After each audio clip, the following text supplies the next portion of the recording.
Assalamualaikum warahmatullahi wabarakatuh. Alhamdulillah. Wassalatu wassalamu ala Rasulillah Muhammad ibn Abdillah wa ala alihi wa sahbihi wa man walah. Subhanaka la ilma lana illa ma 'allamtana innaka antal alimul hakim. Rabbi shrah li sadri wa yassir li amri wahlul 'uqdatan min lisani yafqahu qawli. Amma ba'du. Alhamdulillah, ibu-ibu sekalian saya muliakan, hadiah indah di mana Allah mengizinkan kepada kita untuk menghadapnya. Bukan main. Siapa kita ini sampai diizinkan Allah untuk bolak-balik menghadap kepada Allah Subhanahu wa taala dalam salat-salat kita? Saya pernah dengar dari para guru-guru kami, guru-guru saya.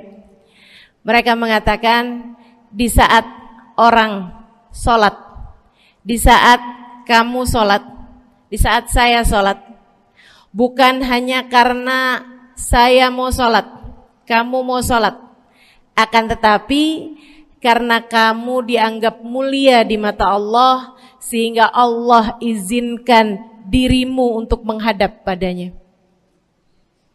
Ketika saya sholat, bukan hanya karena saya mau sholat, akan tetapi karena saya punya nilai di mata Allah, sehingga Allah izinkan kepada saya untuk menghadap padanya.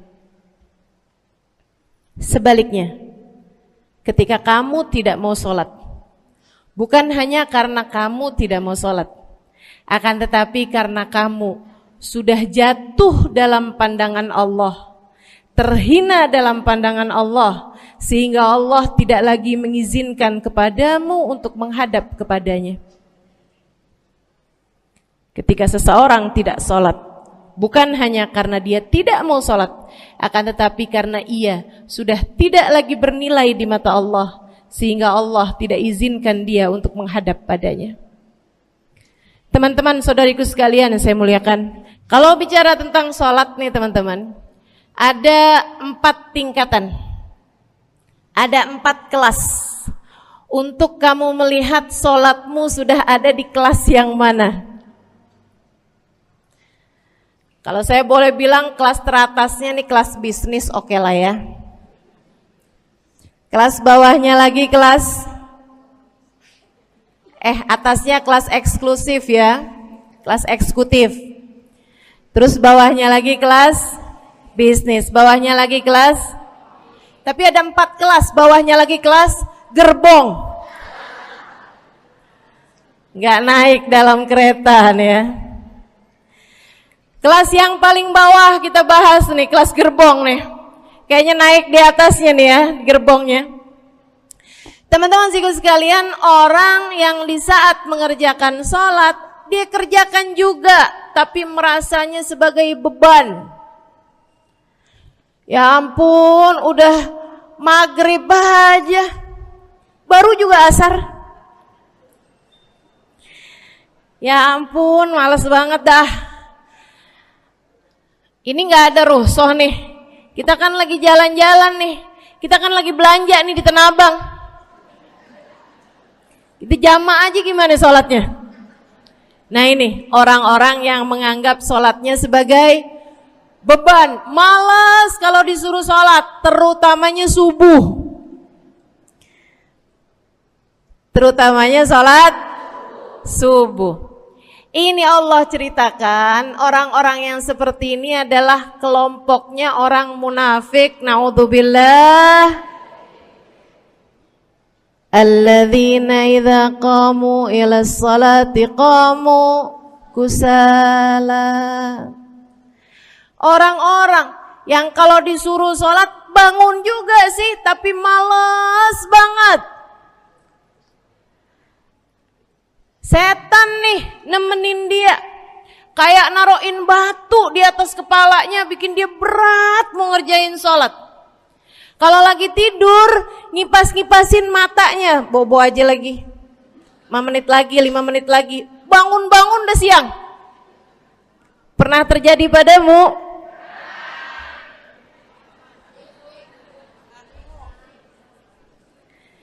Jemur kunut. Bu, yang dijemur tuh jemuran aja, cucian aja. Jangan sampai jemur kunut. Kunutnya dijemur ya. Ketika ada seseorang yang disampaikan kepada Nabi Muhammad bahwasanya orang itu tidak bangun kecuali sesudah azan subuh, artinya enggak tahajud, artinya enggak bangun di sepertiga malam terakhir, bangunnya sesudah azan subuh. Nabi mengatakan padanya tentang orang itu, Nabi bilang pada para sahabatnya, inna syaitan bala fi udhunih, itu adalah orang yang telinganya dikencingin sama setan. Pada pernah dikencingin setan? Kalau bangunnya habis adzan tuh dikencingin setan. Kalau bangunnya udah terbit matahari dikencingin siapa kira-kira? Insyaallah. Teman-teman saudariku sekalian yang saya muliakan, alladzina idza qamu ila sholati qamu kusala, malas bener kalau diajakin sholat, sampai sebagian sholatnya dikerjakan keluar dari waktunya. Yang seperti ini masuk dalam firman Allah Subhanahu wa taala, a'udzubillahi minasyaitonir rajim, fawailul lil musallin alladzina an salatihim sahun. Fawailul lil musallin alladzina hum an salatihim sahun. Celaka orang-orang yang salat. Kenapa kok orang salat celaka ya Allah? Sebab mereka an salatihim sahun, melalaikan salat mereka. Apa maksudnya melalaikan? Imam Sayyidina Ibnu Abbas dalam salah satu tafsir beliau mengatakan alladzina yuakhiruna an waqtiha au yuqaddimuha ila ghairi waqtiha. Orang-orang yang mengakhirkan sholat sampai keluar dari waktunya atau memajukannya sebelum waktunya. Mau pergi ke Tanah Abang nih, jam 11. Ntar kita ribet nih urusan sholat duhur. Dah sholatin sekarang aja. Ini orang-orang yang fawailul lil musallin. Bu, sesibuk apapun dirimu, jangan pernah ninggal sholat. Bu, lagi ngerjain perkara penting apapun kamu, jangan pernah mengakhirkan sholat. Jangan pernah mengeluarkan sholat dari waktunya. Kenapa gitu? Karena bu, sholat itu urusanmu sama Allah. Gak ada yang lebih penting daripada itu. Gak ada yang lebih penting daripada itu. Siapa yang mementingkan Allah, dia bakal dipentingin sama Allah. Siapa yang meremehkan sholatnya, berarti dia telah meremehkan Allah. Siapa yang meremehkan Allah, dia akan diremehkan oleh Allah. Na'udzubillah min dzalik. Buat adik-adik jomblo, jangan pernah mau kawin sama orang yang gak sholat. Biarpun kamu udah nunggu cukup lama, kalau ada yang lamar kamu dan dia gak sholat, jangan mau bu. Dek, ibu-ibu juga, kalau ada yang janda di sini,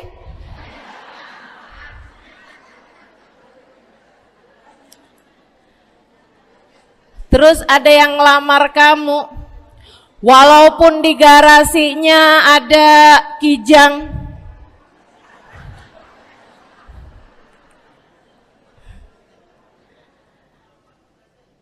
ada bebek,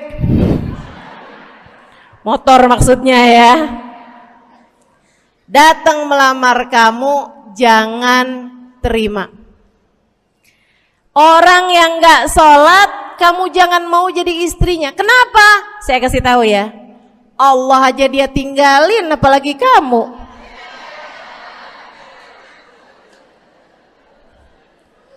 Allah aja dia tinggalin. Siapa yang tidak berguna baginya peringatan Allah, maka tidak akan berguna baginya peringatan dari siapapun. Tapi dia mencintai saya, Ustazah. Dia mencintai saya cinta mati katanya. Sekarang tungguin setahun 2 tahun, cintanya hilang, tinggal matinya. Tapi dia mencintai saya luar biasa, Ustazah. Dia tak sanggup hidup tanpa saya. Itu namanya cinta monyet. Tungguin 2 tahun, cintanya hilang, tinggal. Jangan temenan sama orang gak sholat. Dia telah jatuh di mata Allah. Maka kita pun belajar buat jadi orang-orang yang terus mendaki, terus meraih rahmatnya Allah, terus belajar buat jadi salah satu orang yang dipandang dengan rahmat oleh Allah Subhanahu wa taala. Salah satunya dengan cara kita memuliakan sholat. Kita menjaga sholat. Jagain sholatnya. Jangan masuk kelompok orang yang tadi itu sholatnya menjadi beban. Ini kelompok paling bawah nih. Naik ke kelas ekonomi. Tadi begitu ya? Kelas ekonomi, orang-orang yang sholatnya menjadi sebuah kewajiban. Dia kerjain, dia tahu itu wajib, dia gak akan tinggalin. Tapi sama halnya dengan kewajiban-kewajiban yang lain. Kita nih kalau mikirnya kewajiban, Bu, kalau gak diwajibin lagi seneng. Betul gak? Masih ada kayak beratnya gitu ngerjain sholat. Orang yang sholatnya dianggap sebagai kewajiban. Kayak anak-anak sekolah tuh, wajib pakai seragam, wajib ngerjain PR. Kalau 1 hari, besok enggak wajib pakai seragam. Ada nggak ya pakai seragam? Nggak ada. Nggak ada yang besoknya dipakai seragam. Terus tanyain, kenapa kamu tetap pakai seragam? Abisnya saya suka sama seragamnya. Nggak ada. Karena mereka menganggap pakai seragamnya adalah kewajiban. Sekolahnya sebagai kewajiban. Jadi giliran besok libur anak-anak, hore gitu. Ada orang-orang yang sholatnya dianggap sebagai kewajiban. Nggak ada yang nambah kalau kewajiban tuh. Sholat sunnah boro-boro, sholat wajib aja kalau bisa dibikin sesingkat mungkin akan dilaksanakan dengan cara yang sesingkat-singkatnya.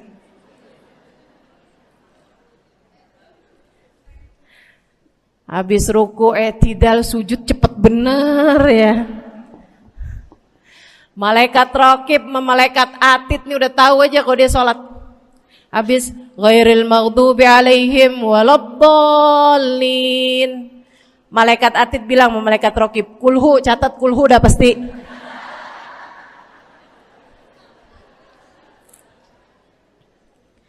Kulhu aja gak kelar-kelar. Teman-teman saudariku sekalian yang saya muliakan, sholatnya dianggap sebagai sebuah kewajiban. Nggak nambah dengan sunnah, namanya wajib. Kita naik lagi insyaallah.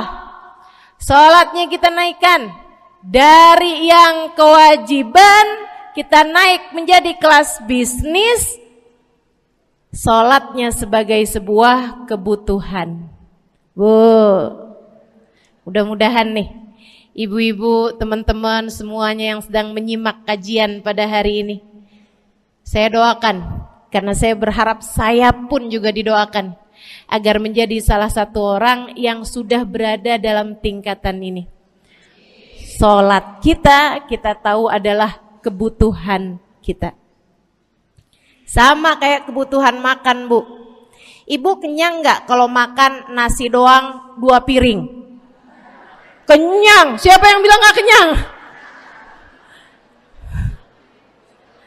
Kalau kamu makan nasi doang sepiring, kenyang apa nggak kenyang?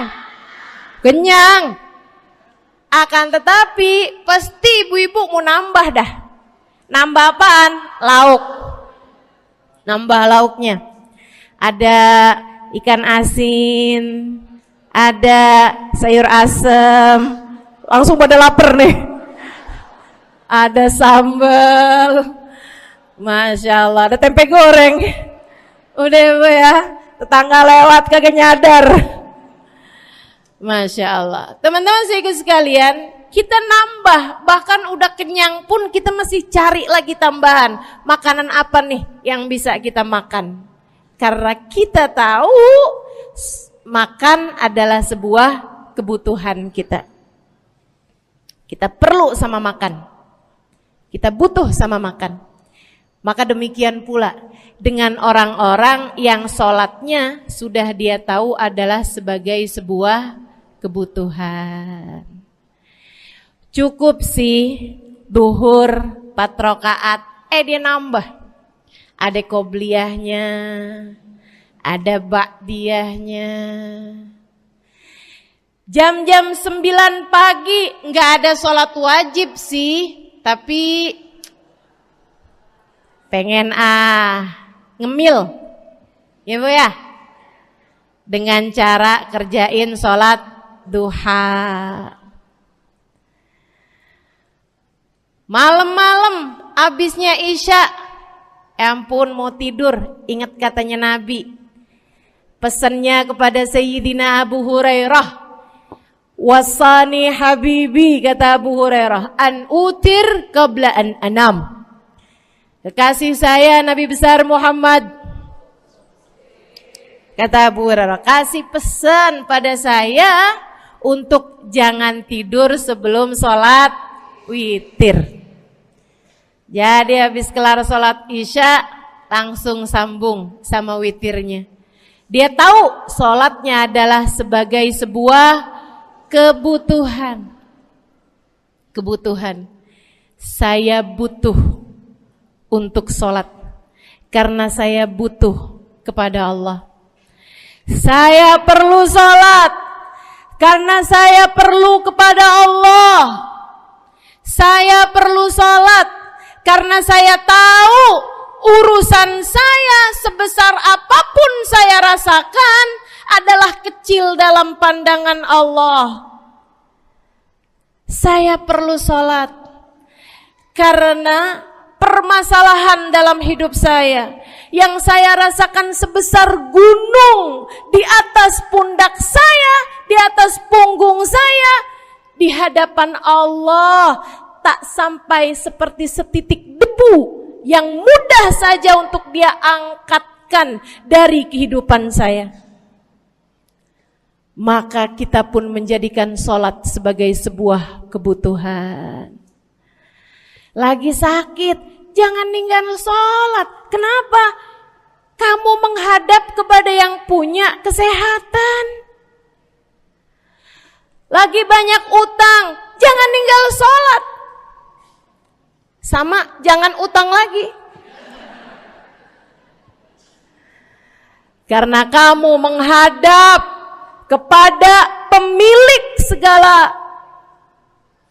segala kekuasaan, pemilik dunia dan akhirat, pemilik semua uang di atas muka bumi ini adalah Allah.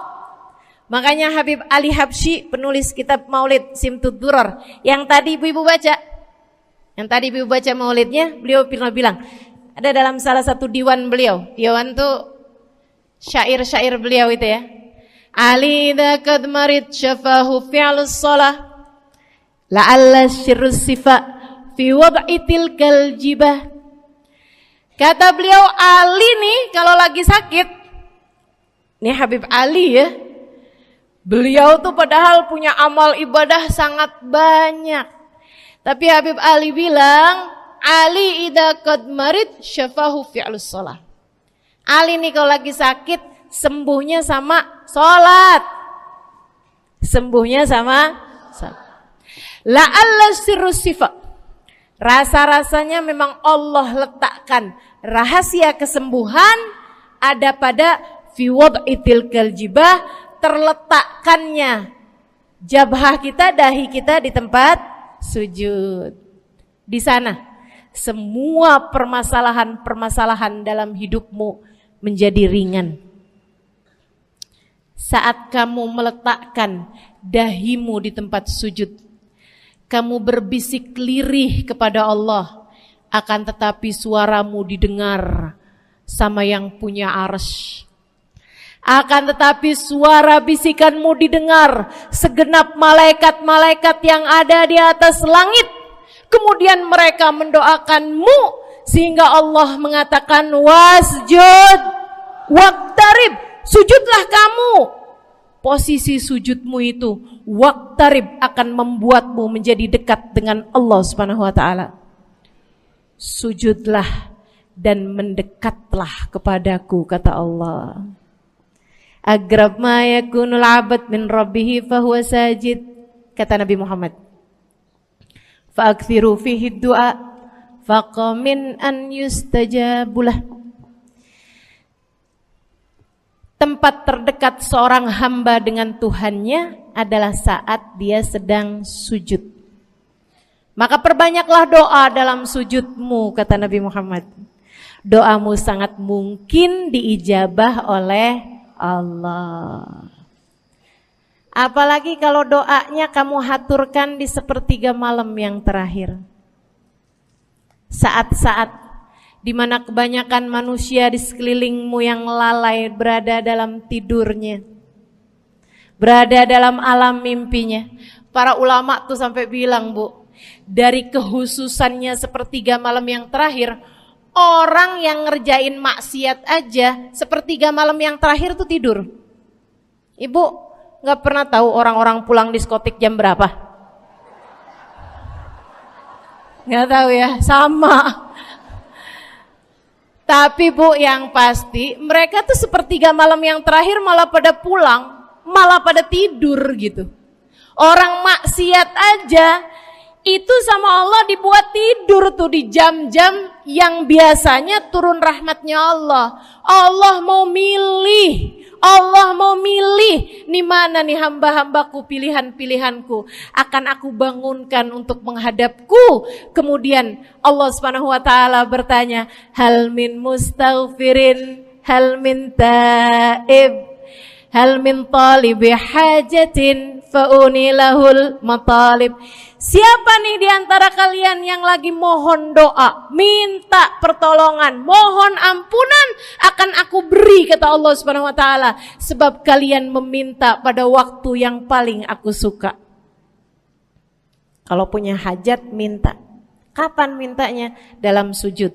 Kapan sujudnya? Dalam sholatmu di sepertiga malam yang terakhir. Bu, ngelihat muka-mukanya pada punya hajat banyak-banyak nih. Gimana tahajudnya? Mudah-mudahan Allah jadikan kita salah satu di antara mereka yang menyibukkan diri di sepertiga malam yang terakhir, insyaallah. Sampai-sampai Bu ya, saya tinggal lama di kota Hadramut dulu. Orang-orang di Hadramut, orang awamnya, itu kalau mereka punya anak kecil umur 1 tahun, 2 tahun, 3 tahun tuh, punya anak bayi, balita gitu.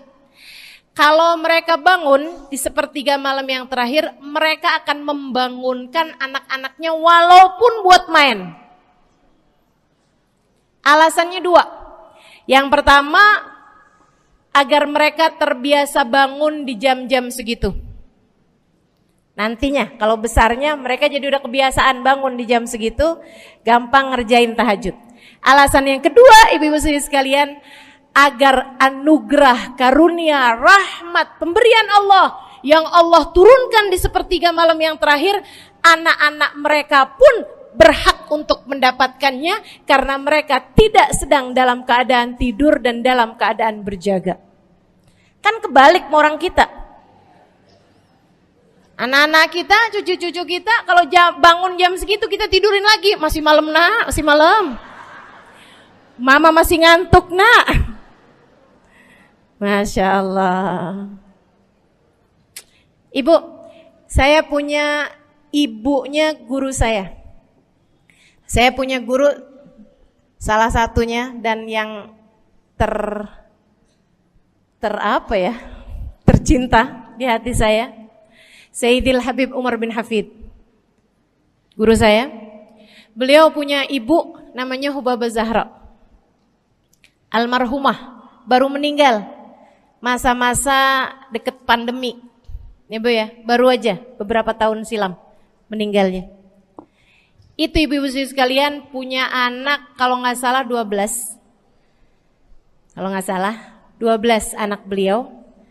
Laki-laki 5. Kalau saya nggak salah ya, mohon maaf kalau saya salah. Kemudian yang perempuan 7. Semuanya soleh-solehah. Semuanya Bu jadi orang-orang yang luar biasa, yang terutamanya anak yang pertama yaitu Habib Ali Masyhur jadi mufti pada zamannya di Kota Tarim. Sampai wafatnya beliau masih sebagai mufti. Mufti itu Bu, permasalahannya umat semuanya ada di meja beliau untuk beliau selesaikan. Anak yang laki-laki yang paling kecil, Al Habib Umar bin Hafid, menjadi kita tahu semuanya ya, orang soleh, ulama, waliullah. Ibu-ibu sekalian, kita mau tahu nih, anak-anak soleh-solehah semacam itu ibunya kayak gimana gitu. Karena Bu, mohon maaf. Walaupun memang Nabi Nuh, nabinya udah soleh, anaknya gak soleh. Kan begitu ya? Ada juga sih, tapi secara mayoritasnya Bu, buah jatuhnya tak jauh dari emaknya begitu, anaknya kurang lebih begitu. Anaknya begitu, emaknya biar kita nggak lihat gitu udah bisa ngebayangin kayak apa orangnya. Ibu-ibu sekalian, nih anak-anaknya Hubabah Zahra, Masya Allah semuanya. Kita mau tahu ibunya kayak gimana. Satu cerita aja tentang Hubabah Zahra. Ibu-ibu sekalian, anaknya cerita, Hubabah Zahra, Umi, anak perempuannya, dia bilang seumur hidupnya nggak pernah ninggal tahajud. Bu, dari awal balik sampai meninggal, tidak pernah meninggalkan tahajud. Jauh banget ya? Sama siapa? Tahajud semalam, seminggu libur. Kelakuan siapa itu? Hubabah Zahra gak pernah ninggal tahajud kecuali satu malam.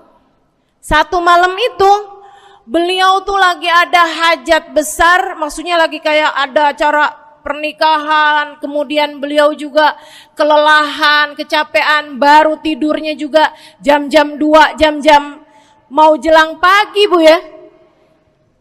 Kelewatan tahajud.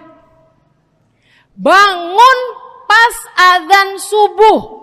Ibu, beliau bangun dengan gemeteran. Beliau bangun dengan menggigil padahal enggak musim dingin. Beliau bangun, azan, innalillahi wa inna ilaihi rajiun. Azan, astagfirullah, ya Allah, astagfirullah, azan, ya Allah, ampuni Zahra ya Allah, Anaknya cerita, hari itu aku tidak pernah melihat ibuku berlelehan air mata sepanjang hari lebih daripada hari tersebut. Hari itu kami melihat ada seorang perempuan berlelehan air mata beristighfar memohon ampun kepada Allah karena satu malam dalam hidupnya beliau meninggalkan tahajudnya, teman-teman. Masya Allah, Masya Allah. Tiap kali makan ingat gitu, ya ampun tadi malam gak tahajud, samihni ya Rab, samihni ya Rab, sampai gak enak makan. Insya Allah, insya Allah. Mudah-mudahan Allah jadikan keagungan sholat ada dalam hati kita. Sholat kita jadi kebutuhan. Insya naik tingkat eksekutif, teman-teman. Tadi saya ulangin lagi dah, karena ibu-ibu kan suka rada lupaan. Kelas yang paling bawah, kelas apa tadi? Gerbong. Menjadikan sholatnya sebagai beban. Kelas berikutnya menjadikan sholat sebagai kewajiban. Naik lagi menjadikan sholat sebagai kebutuhan. Tingkat terakhirnya ada hamba-hamba tercinta di sisi Allah yang menjadikan sholat mereka sebagai sebuah hiburan dalam hidupnya, hobi dalam hidupnya. Diawali, dicontohkan oleh baginda kita Nabi besar Muhammad yang mengatakan dalam hadis sahihnya, wa ju'ilat qurratu aini fis shalah, wa ju'ilat qurratu aini fis shalah. Dijadikan, kata Nabi Muhammad, Allah telah menjadikan, dijadikan li untukku qurrat aini, kesenanganku dalam kehidupan, kebahagiaanku ada pada, hobiku ada pada as-shalah, salat. Nabi itu orang yang kesenangan beliau, hobi beliau adalah salat. Kana idza faza'ahu amrun aladha ila shalah. Kata para sahabat meriwayatkan, Nabi kalau lagi dengar kabar-kabar yang gak enak, segera menuju kepada sholat. Nabi kalau udah ada kabar-kabar Rasul pasukan kita terkalahkan di medan peperangan, Nabi ngelihat Bilal. Kemudian Nabi Muhammad nanya, udah dekat waktu sholat Bilal? Sebentar lagi Rasul, arihni biha ya Bilal, arihni biha ya Bilal. Yuk Bilal, sampaikan diri saya Bilal, tolong hibur diri saya Bilal. Segera azan dan kita akan sholat bersama-sama wahai Bilal. Kesenangan beliau, hobi beliau dalam sholat, dalam hidup adalah sholat. Teman-teman saya sekalian, bukan hanya Nabi Muhammad, tapi para sahabat-sahabat Nabi Muhammad, tapi para tabi'in, para tabi'it tabi'in. Saudaraku sekalian saya muliakan, Sayyidina Umar bin Khattab alaihi ridwanallah, kana idza ja'ahu hal, apabila beliau dalam keadaan hatinya lagi khusyuk, hatinya lagi nyambung banget sama Allah Subhanahu wa taala, kalau mau salat sunnah manggil orang. Beliau salat dalam masjid, ada orang mau salat sunnah, ada orang lagi baca Quran dipanggil sama beliau. Kamu saya bayar ya. Kamu duduk sebelah sini saya nih, baca Qur'annya deketan saya sini, kamu saya bayar. Buat apaan wahai Sayyidina Umar? Buat negur saya, ngingetin saya lagi sholat nih. Oh gak usah dibayar Tuan. Yaudah kalau gitu kamu duduknya sebelah sini ya. Tugas saya apa Tuan? Kalau kamu lihat saya sholat berdirinya kelamaan, ingetin saya buat ruku. Kalau kamu lihat ruku saya kelamaan gak bangun-bangun, ingetin saya buat bangun. Kalau kamu lihat sujud saya kelamaan, ingetin saya buat duduk. Karena saya sekarang ini kalau lagi berdiri baca Al-Quran, lupa buat ruku. Dari nikmatnya bacaan Quran beliau. Baik Tuan. Sholat, baca Fatihah, habis itu baca Quran. Surat Al-Quran, dapat selesai satu, kok masih enak. Baca lagi, masih enak lagi, baca lagi. Yang sebelah beneran nih gak ruku-ruku. Beliau berdiri kemudian bilang, Tuan ruku. Gak kedengeran. Beliau berdiri deketin telinganya, Tuan ruku. Belum kedengeran juga. Ruku. Allahu Akbar. Sayyidina Umar bin Khattab. Tabi'in, Sayyidina Ali Zainal Abidin. Pernah lagi sholat, rumahnya kebakaran, teman-teman. Sholat sunnah di waktu malam, rumahnya kebakaran. Orang-orang pada teriak-teriak, Tuan Harik, nar, ya ibn binti Rasulillah, wahai anak dari cucunya Nabi Muhammad. Tuan, ada api di sekitarmu. Tuan, kebakaran. Tuan, kebakaran. Allahu Akbar. Sami Allahu liman hamidah. Enggak lihat apa-apa.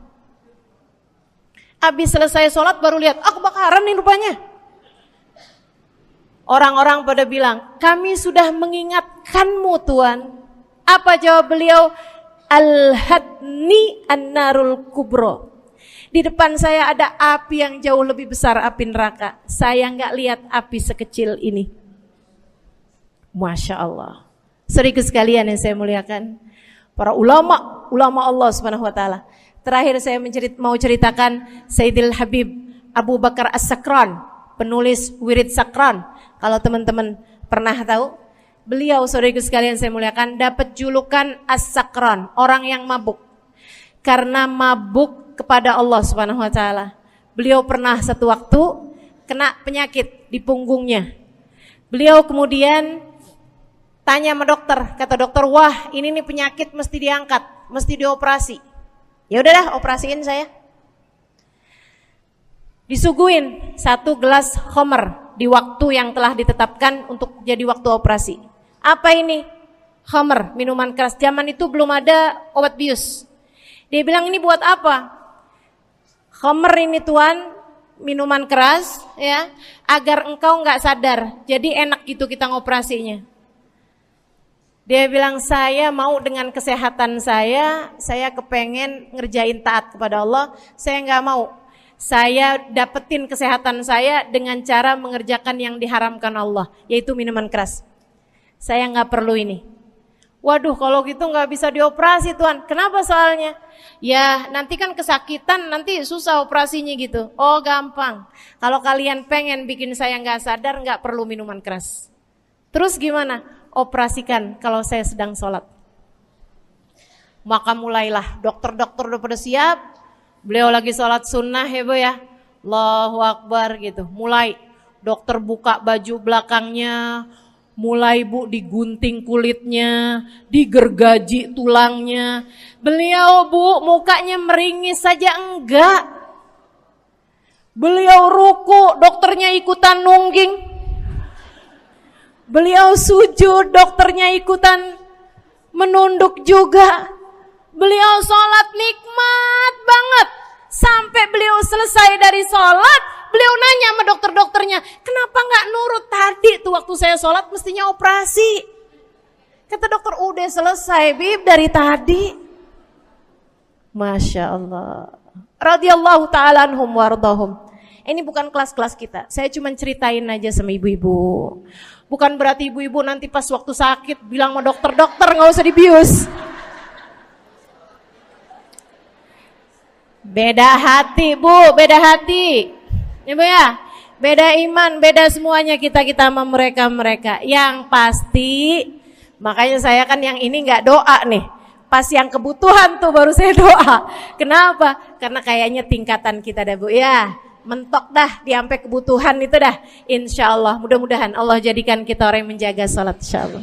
Rabbi jalni muqimas salah wa min dzurriyyati amin. Rabbi jalni muqimas salah wa min dzurriyyati amin. Rabbi jalna muqimis salah wa min dzurriyyatina rabbana wa taqabbal du'a. Ala hadhihi niyyah bikun niyyah salihah ila hadratin nabi al-fatihah. Syaitanir rajim. Bismillahirrahmanirrahim. Alhamdulillahirabbil alamin. Ar-Rahmanir-Rahim. Maliki yaumiddin. Iyyaka na'budu wa iyyaka nasta'in. Ihdinas siratal mustaqim, siratal ladzina an'amta 'alaihim, ghairil maghdubi 'alaihim waladdallin. Amin. Taqabbalallahu minna wa minkum, taqabbal ya karim.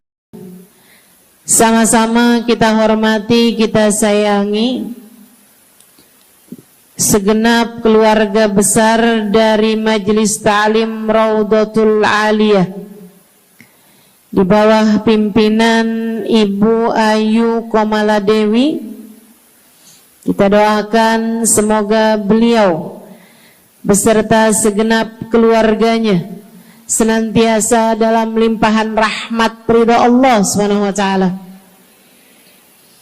Juga kita doakan Ustazah Nabilah Al-Haddad sebagai pengasuh di majelis ta'lim ini, sebagai pimpinan di majelis ta'lim ini, Bu Ayu dan Ustazah Nabilah sekeluarga semuanya insyaallah senantiasa dalam pandangan kasih sayang Allah SWT. Panjangkan umurnya, disehatkan badannya, dimudahkan urusannya, kabulkan hajatnya, semakin dicinta Allah SWT dan Rasulnya. Para ustadzah, para hubabah, para syarifah, para pimpinan pondok pesantren, para pimpinan majelis ta'lim, yang mudah-mudahan semuanya dalam limpahan rahmat ridha Allah SWT, serta tentu saja semua yang hadir di majelis ini, baik ibu-ibu, kakak-kakak, adik-adik, anak-anak, yang mudah-mudahan semuanya dirahmati Allah, disayang Allah, dibahagiakan Allah, diistiqomahkan jalannya menuju ridha Allah Subhanahu wa taala, insyaallah diistiqomahkan jalannya menuju surga Allah Subhanahu wa taala. Amin ya rabbal alamin. Qul amantu billah thumma istaqim, kata Nabi Muhammad sallallahu alaihi wasallam kepada seorang pemuda yang meminta nasihat, ya Rasulullah ausini, wahai Rasul tolong nasihati aku. Kita kalau ketemu orang mulia jangan minta duit, Bu. Kita kalau datang ketemu sama orang-orang yang kita tahu doanya mustajab, sangat soleh, hidupnya baik, apalagi jika dia adalah kekasih-kekasih Allah Subhanahu wa taala. Kamu kalau berjumpa dengan ulama, jangan minta sesuatu yang duniawi. Tirulah para sahabat ketika berjumpa dengan Nabi Muhammad. Biasanya mereka meminta satu dari dua hal. Yang pertama, mereka minta doa. Ida'ili ya Rasulullah, doakan aku wahai Rasul. Ibu juga gitu. Kalau ketemu sama ulama, ketemu orang soleh, ketemu kiai, ketemu habib yang kita tahu doanya mustajab, bertemu hubabah, mintalah doa. Tapi jangan hanya sekedar urusan doa duniawi, Bu.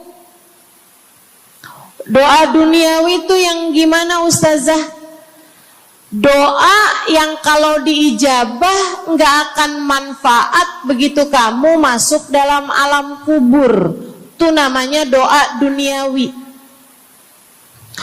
Ustazah, doakan saya biar saya cepat kebeli rumah. Bu, kalau mati rumahnya dibawa gak? Ustazah, doakan saya kepengen beli HP baru. Dibawa gak HP-nya? Enggak. Itu namanya doa duniawi. Ustazah, Doakan biar suami saya tambah cinta.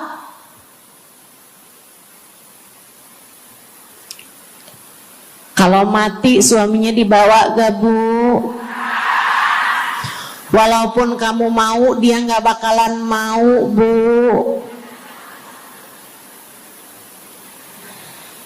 Sesuatu yang sifatnya duniawi. Ustazah, doakan biar anak saya soleh. Duniawi apa bukan? Bukan. Sebab kesolehan anak akan jadi tambahan bekal bagimu ketika kamu masuk dalam alam kubur. Jadi gak boleh nih Ustazah doa urusan duniawi atau minta didoakan urusan-urusan duniawi. Boleh, tapi jangan cuma itu. Nanti takutnya kamu nyesel. Kalau selama di dunia kamu doanya hanya untuk urusan dunia, takutnya begitu masuk dalam kuburan sudah tidak ada lagi doa yang akan Allah ijabah untukmu ketika kamu ada dalam alam kubur nanti. Sayang-sayang. Jadi kalau doa, prioritaskan urusan akhirat.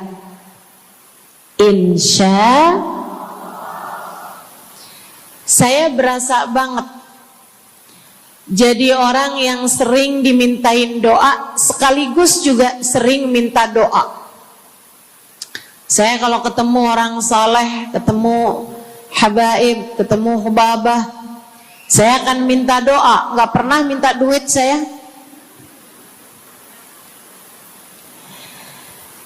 Ida'ili ya hubabah, ida'ili ya habib. Serius sekalian, sebagai orang yang sering juga dimintain doa, Ustazah doakan saya. Banyak tuh. Saya merasakan perbedaannya saat saya ada di Tarim sama ketika saya sudah pulang dan kembali ke negeri ini. Waktu saya di Tarim, orang kalau minta doa sama saya, usik berdoa, tolong ya doain saya.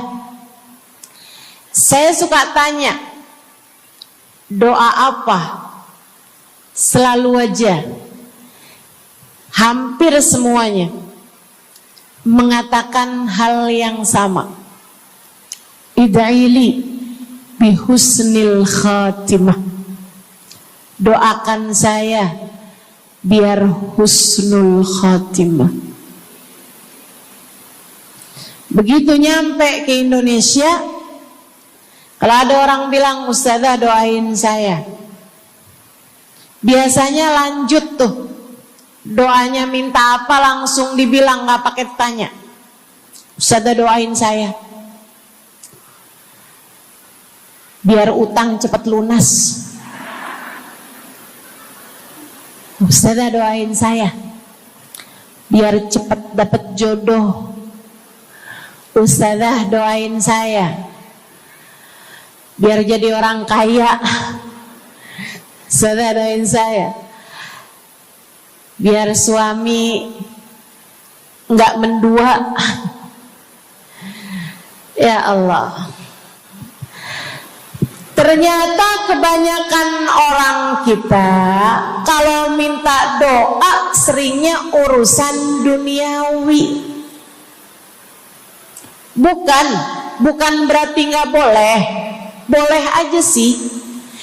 Cuman takutnya begitu kamu mati nyesel kalau semua doamu selama ini adalah sesuatu yang tidak ikut kamu bawa ketika kamu mati. Kalau kita lihat para sahabat ketika mereka berjumpa dengan Nabi Muhammad, selalu saja banyak di antara mereka yang minta doa. Nabi pernah tanya, doanya apa? Macem-macem jawaban para sahabat. Ada yang begini, Harithah menjawab, ida'ili an yarzuqani Allah asyhada fi sabilih. Rasul, doakan saya biar saya dikaruniai mati syahid di jalan Allah. Ada lagi yang lain doanya, ya Rasulullah, id'ili an yarzuqani Allah murafaqatan bika ya Rasulullah. Doakan biar saya nanti di masa sesudah kematian saya, di masa akhirat nanti, bisa mendampingimu wahai Rasulullah, bisa berjumpa denganmu wahai Rasul, bisa ada dalam rombonganmu wahai Rasulullah. Doa-doa yang sangat ukhrawi, doa-doa yang sangat akhirat, karena mereka sudah faham tujuan hidup sesungguhnya adalah mencari ridha Allah Subhanahu wa ta'ala. Tujuan hidup sesungguhnya adalah bergerak menuju surga Allah Subhanahu wa ta'ala. Tujuan hidup sesungguhnya adalah berpulang kepada Allah dalam keadaan Allah ridha kepada kita. Sahabat, minta didoakan, ama yang kedua minta nasihat. Kita juga nyontoh, kalau ketemu orang soleh, kalau ketemu ulama, kalau ketemu habaib, ketemu kiai, ketemu bunyai, ketemu hubabah, ketemu ustadzah, ketemu ustad, minta nasihat. Selain daripada minta doa, mintalah nasihat. Hal ini dicontohkan oleh para sahabat kepada Nabi Muhammad. Datang seorang pemuda berjumpa Nabi Muhammad sallallahu alaihi wasallam. Kemudian bertanya, ya Rasulullah, ausini, wahai Rasulullah, berikanlah nasihat kepadaku ini. Nabi Muhammad tersenyum, senang, bangga, karena mengerti bahwa umatnya faham apa yang harus diminta dari nabinya. Nabi berkata kepadanya, qul amantu billah thumma istaqim. Kata Nabi Muhammad, ucapkanlah, aku beriman kepada Allah, kemudian istiqomahlah kamu di jalan Allah. Nasihat Nabi Muhammad buat pemuda tersebut, nasihat Nabi Muhammad buat pemuda-pemuda umatnya sepanjang zaman. Nasihat Nabi Muhammad buat umatnya, baik yang muda maupun yang tua, baik laki-laki maupun perempuan, baik yang pintar maupun yang kurang pintar. Semua umatnya dinasehati sama Nabi Muhammad. Karenanya akan saya sampaikan hal ini kepadamu hari ini. Quli, ucapkanlah, amantu billah, aku beriman kepada Allah. Tsumastaqimi, kemudian istiqomahlah kamu, wahai saudariku, di jalan Allah. Katakanlah, aku beriman kepada Allah. Kemudian istiqomahlah. Istiqomahlah. Nasihat yang sangat indah dari baginda kita Nabi besar Muhammad, yang Allah karuniakan kepadanya jawami'al kalim, dapat selalu berbicara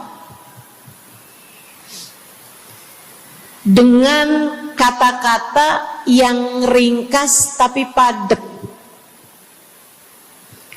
Nabi itu ucapannya ringkas tapi padat.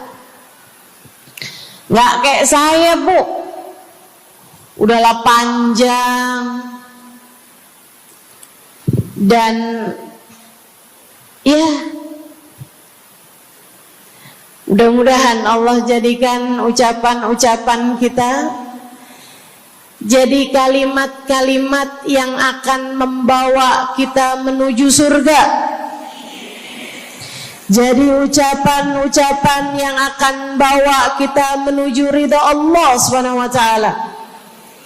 Ibu-ibu, kita sama-sama belajar biar kalau ngomong itu enggak panjang-panjang, akan tetapi bermutu, berkualitas. Terutama Bu, ibu kalau ngomong sama anak-anak ibu, kadang-kadang panjang bener. Padahal itu aja, anak sampai hafal. Iya mah, katanya gitu. Betul gitu?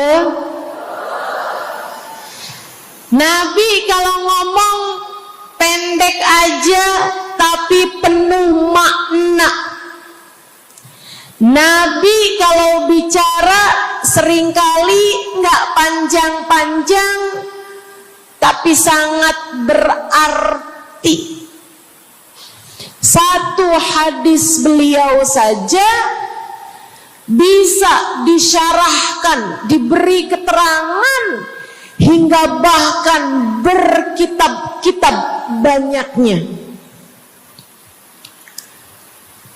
Ibu-ibu sekalian, salah satu dari ucapan ringkasnya Nabi Muhammad, amantu billah, kata Nabi, qul amantu billah, tsumastaqim, ucapkanlah, aku beriman kepada Allah, kemudian istiqomahlah di jalan Allah. Apa itu istiqomah? Lurus, jangan belok-belok. Lurus, jalan terus. Jalannya adalah jalan yang lurus. Itu yang selalu kita minta dalam tiap rakaat sholat kita. Kita berdoa kepada Allah, ihdinas siratal, ya Allah, tempuhkanlah untuk hidup kami ini jalanmu yang lurus. Sama kayak kamu lagi bilang, ya Allah, karuniakanlah dalam kehidupan kami keistiqomahan di jalanmu ya Allah. Kamu selalu minta istiqomah 17 kali sekurangnya tiap hari. Betapa sangat pentingnya istiqomah ini, saudaraku sekalian. berada dalam jalan yang lurus. Saya mau bahas jalan lurus yang dimaksud ini apa aja. 1, kamu harus lurus imannya. Amantu billah, aku beriman kepada Allah. Kata Nabi Muhammad sallallahu alaihi wasallam, "Qul amantu billah," ucapkanlah, aku beriman kepada Allah. Maka istiqomah tersebut yang nomor 1 adalah dalam urusan keimanan. Bu, Kak, Dek, Nak, yang lurus imanmu. Iman yang lurus tuh yang gimana, Ustazah? Iman yang lurus adalah memahami 2 kalimat syahadat yang menjadi pintu gerbang keimananmu. Orang kalau masuk Islam, dia jadi orang yang beriman, dia mengucapkan kalimat syahadat. Apa itu? La ilaha illallah. Yang pertama. Yang kedua, Muhammad Rasulullah. Tidak ada Tuhan selain Allah. Itu harus kamu miliki dalam hatimu secara lurus, istiqomah. Gak ada Tuhan selain Allah. Jangan hari ini Tuhannya Allah, besoknya Tuhannya duit. Apapun aja yang disuruh sama duit, yang ada duitnya, yang haram-haram pun diterjang. Lah kenapa begitu? Saudaraku sekalian, Qul amantu billah, ucapkan, aku beriman kepada Allah. Aku faham arti la ilaha illallah. Tidak ada Tuhan selain Allah. Tidak ada yang mengatur kehidupan selain Allah. Tidak ada yang memberi rezeki selain Allah. Maka berimanlah kepada Allah. Kalau ada istri bilang sama suaminya, kalau kamu nanti pulang bawa duit, ahlan wa sahlan, selamat datang. Tapi kalau kamu pulang nanti nggak bawa duit, silakan tidur di luar.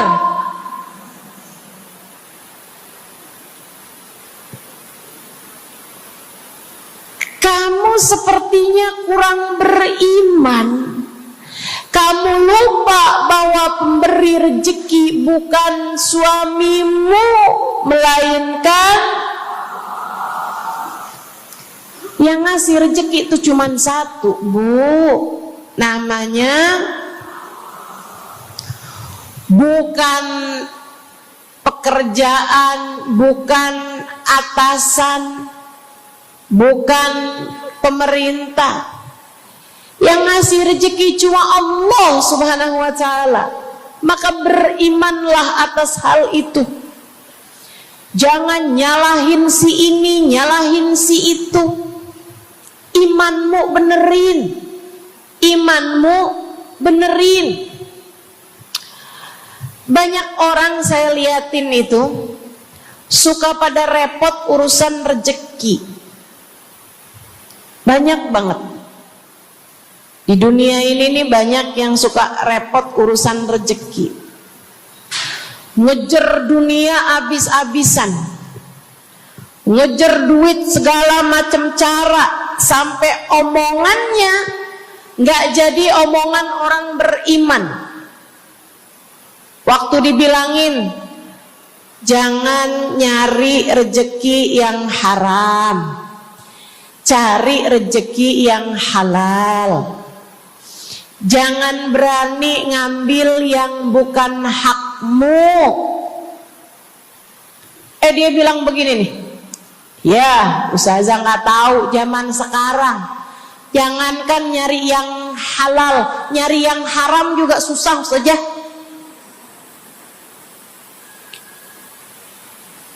Itu omongan orang nggak beriman. Kamu mesti ngerti dulu, kalau yang kamu minta adalah urusan rezeki, dengerin. Kalau yang kamu minta urusan rezeki, kamu harus datang kepada alamatnya. Yang sering kali membuat kamu setengah mati urusan rezekimu, sampai mau-maunya menghinakan diri, minta-minta sama orang, berharap dari orang. Seorang ibu berharap dari anaknya, seorang istri berharap dari suaminya.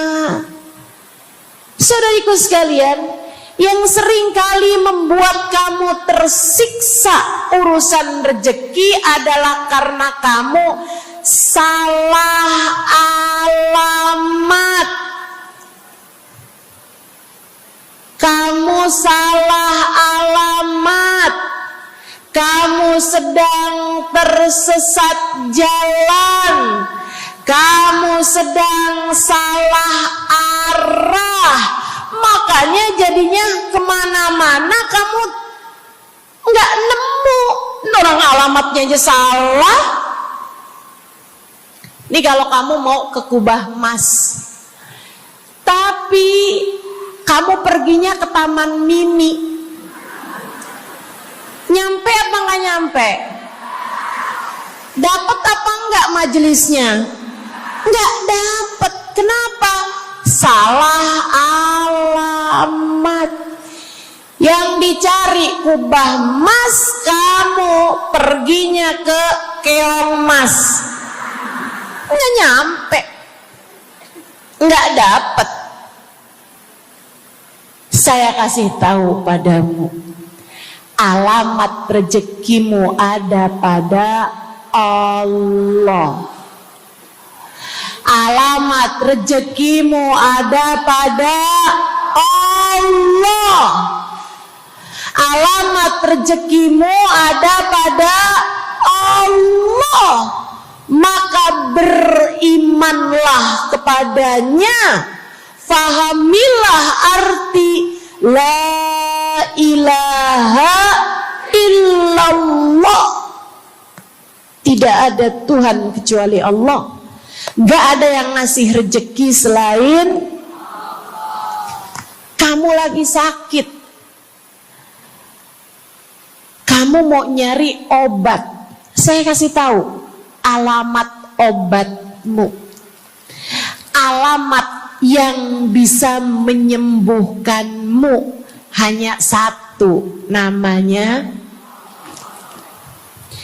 urusan rezeki. Allah sudah bilang, huwar razzaq dzul quwwatil matin. Allah lah satu sang pemberi rezeki. Allah lah satu sang pemilik kekuatan sejati. Jadi kamu kalau mau nyari rezeki, datanglah ke alamatnya, datanglah kepada Allah. Kamu lagi mau nyari kesehatan, jangan salah alamat. Datanglah kepada sang pemilik kesehatan. Alamatnya yaitu Allah yang telah mengatakan, fa idza maridtu fa huwa yashfin. Katanya Nabi Allah Ibrahim, apabila saya sakit, maka hanya Allah lah yang maha menyembuhkan. Berarti nggak boleh pergi ke dokter gitu Ustazah? Silahkan pergi ke dokter, pergi ke apotik, datang kepada orang yang doanya mustajab, minta didoakan. Tapi semua hanyalah sebab, semua hanyalah wasilah. Sang penyembuh sejati adalah Allah. Saudariku sekalian yang saya muliakan, kalau kamu merasa saya lemah Ustazah, gak punya kekuatan, kalau kamu merasa saya bodoh Ustazah, saya tidak mengerti di mana alamat ilmu, di mana alamat pengetahuan. Bu, Kak, Nak, anak-anak nih yang masih lagi belajar di pondok pesantren, yang masih lagi belajar di mana-mana, saya kasih tahu padamu, alamat ilmu ada pada Zat yang Maha Satu, namanya Allamal insana malam ya'lam. Allah lah yang mengajari manusia apa yang tidak dia ketahui. Pengen dapat ilmu, datanglah kepada Allah. Pengen punya kekuatan, datanglah kepada Allah. Saya udah tua Ustazah, saya janda pula Ustazah, saya nggak punya kekuatan ya Ustazah. Kekuatanmu hanya ada pada Zat yang Maha Satu, Allah Subhanahu wa Ta'ala. Datanglah selalu padanya. Imanmu jangan biarkan ia naik turun. Imanmu biarkan ia kokoh di dalam hatimu. Jangan percaya kalau ada yang bilang kekuatan ada pada uang. Jangan percaya. Percaya hanya satu aja, kekuatan ada pada Allah.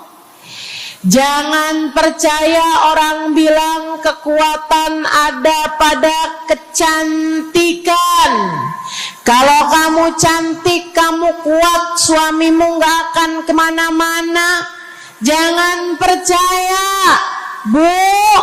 Percaya hanya satu aja, kekuatan ada pada Allah Subhanahu wa Ta'ala. Kamu takut terjadi hal-hal yang buruk bagimu, bagi anak-anakmu. Kamu kepengen ada yang jaga. Ibu, gak usah pusing-pusing mau nyari bodyguard, gak usah pusing-pusing mau sewa security, pengamanan. Sebab sang pemberi keamanan hanya satu, namanya Wallahu ya'simuka minan nas. Hanya Allah satu yang dapat menjagamu dari kejahatan manusia. Qul a'udzu birabbin nas. Katakanlah, aku berlindung kepada sang penjaga manusia, sang pemelihara manusia, sang pengasuh manusia. Allah Subhanahu wa ta'ala. Berimanlah padanya, istiqomahlah. Bu, gak ada yang bisa bikin orang meninggal selain Allah. Gak ada. Tapi dia ditabrak orang, Ustazah. Kalau gak ditabrak dia gak bakalan mati. Kamu kebalik. Justru karena dia harus mati, Allah jadikan dia ditabrak. Jelas? Ini imannya mesti yang benar nih. Jangan kamu kira ini ada dokter malpraktek sehingga dia kemudian meninggal dunia. Jangan kamu kira karena salah minum obat dia mati. Bukan, ibu-ibu sekalian, justru karena dia harus mati, karenanya kemudian ketemu sama dokter yang malpraktek lah, ketemu sama obat yang salah lah.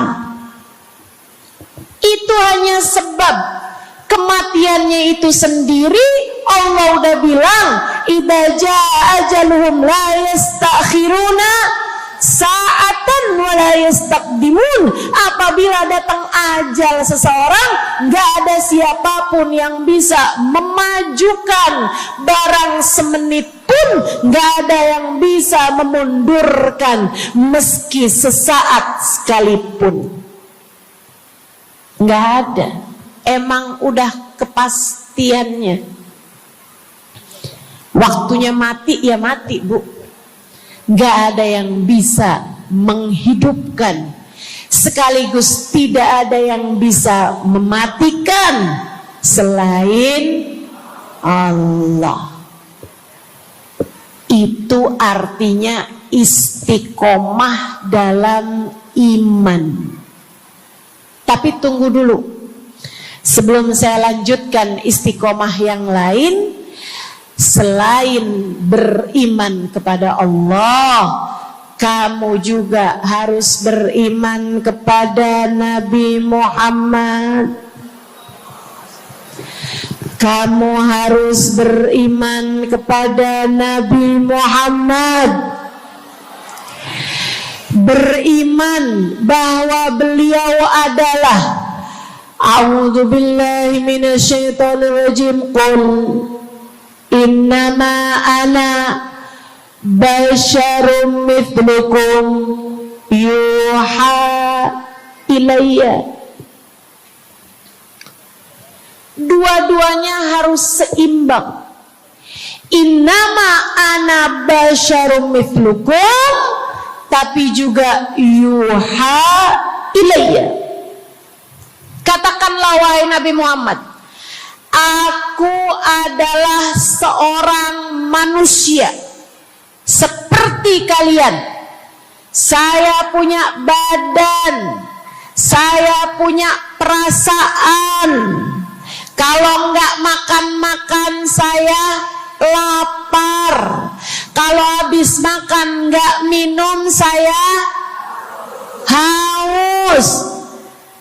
Kalau beberapa hari saya nggak tidur, saya ngantuk.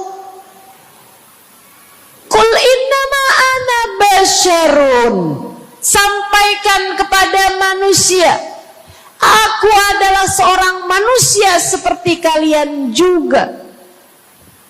Sama anak cinta, lama nggak ketemu sama istri, kangen. Katakan wahai Nabi Muhammad, ana basyarum mithlukum, saya manusia seperti kalian juga.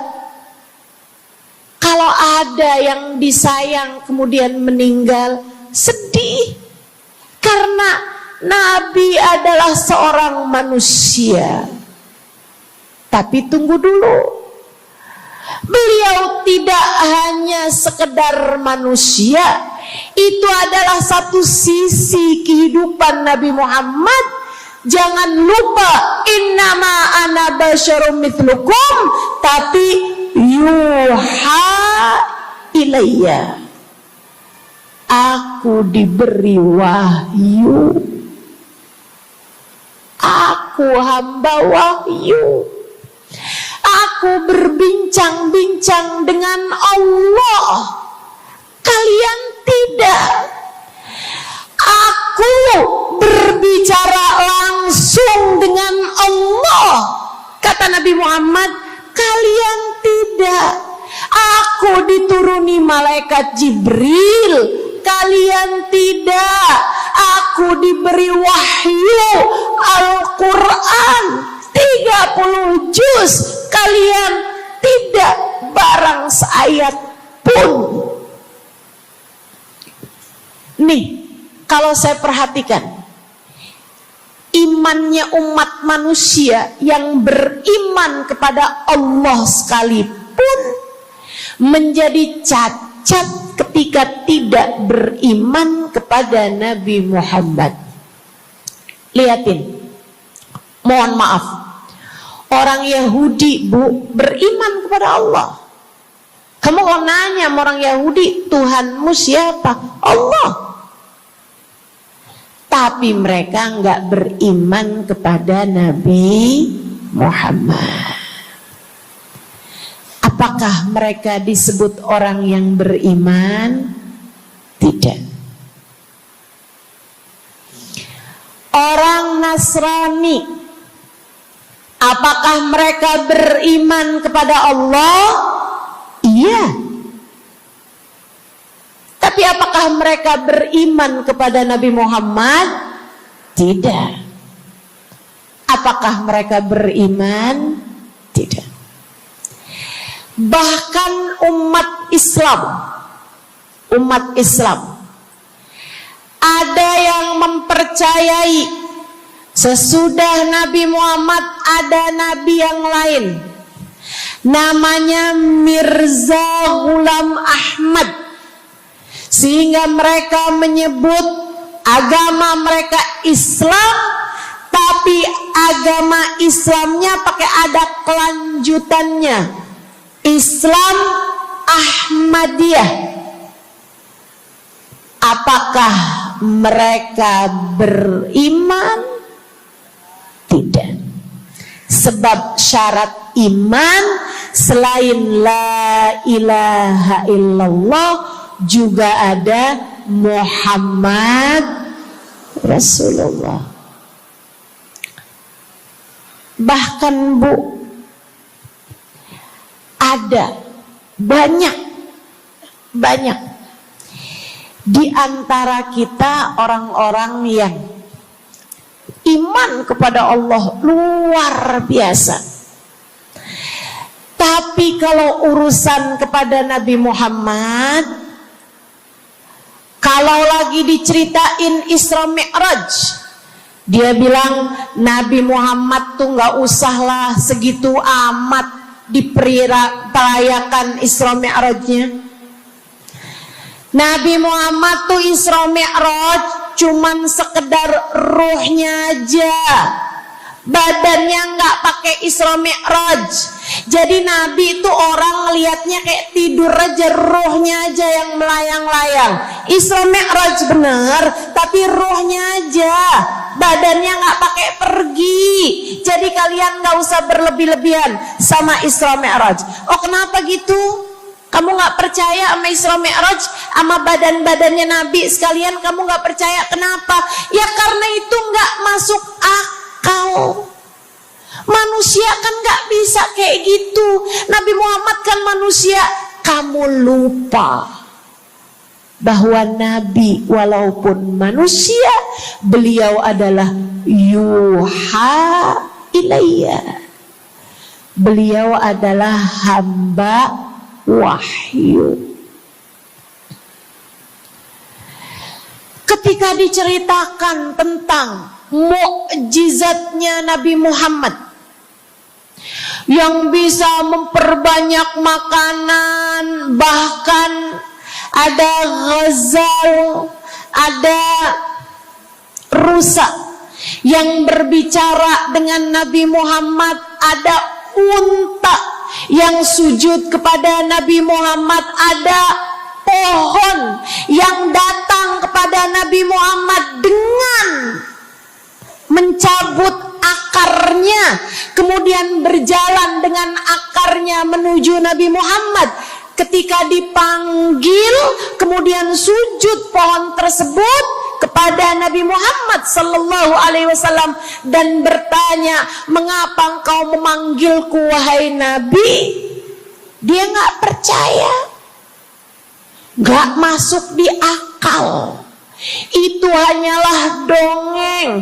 Kita bilang tapi hadisnya sahih, riwayatnya Ibnu Mas'ud yang menceritakan hal itu, hingga bahkan Sahibul Burda menuliskannya. Katanya Sahibul Burda Imamul Busiri, ja'at lidakwatihil asjaru sajidatan tamshi ilaihi ala saqin bila qadami. Datang ketika dipanggil sama Nabi Muhammad pepohonan. Mereka datang dengan, mereka berjalan dengan akar-akar mereka, kemudian sujud di hadapan Nabi Muhammad. Ini tentang iman. Mereka nggak percaya. Mereka ngakunya paling beriman. Mereka ngakunya paling lurus imannya. Tapi kenapa kalau mengenai Nabi Muhammad kamu menjadi timpang? Ketika melihat orang ramai-ramai bersolawat kepada Nabi Muhammad, mereka kegerahan. Ketika melihat orang-orang ramai datang ke majelis-majelis maulid, merayakan, bergembira atas lahirnya Nabi Muhammad, mereka kegerahan sampai mereka bikin GAM. Apaan tuh? Gerakan anti maulid. Oh, ada lagi mereka menyebut diri mereka GAS. Apaan tuh? Saya tanya. Gerakan anti solawat lah. Kenapa kamu kegerahan sama Nabi Muhammad? Hah? Kenapa kamu ngerasa kayak takut banget umat begitu cinta sama Nabi Muhammad? Ada apa denganmu? Kamu lupa Nabi Muhammad memang manusia, tapi qul innama ana basyarum mithlukum yuha ilayya. Jangan pernah pisahkan Nabi, meskipun beliau seorang manusia seperti kita, tapi beliau adalah hamba wahyu. Beliau adalah hamba wahyu. Kamu gerah banget orang bersolawat sama Nabi Muhammad. Ada masalah apa sama kamu? Kamu gerah banget orang baca maulid Nabi Muhammad.